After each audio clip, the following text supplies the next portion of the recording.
You have the evidence, go ahead and file the case.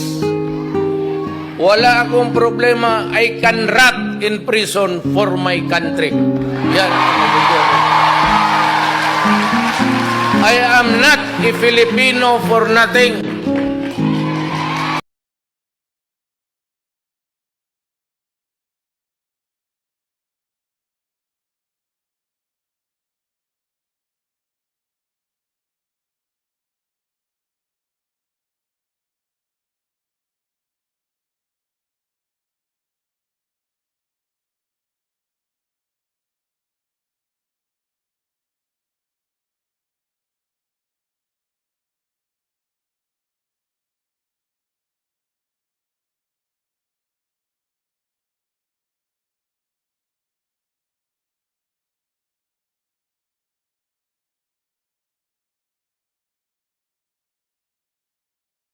Ang pag-usapan.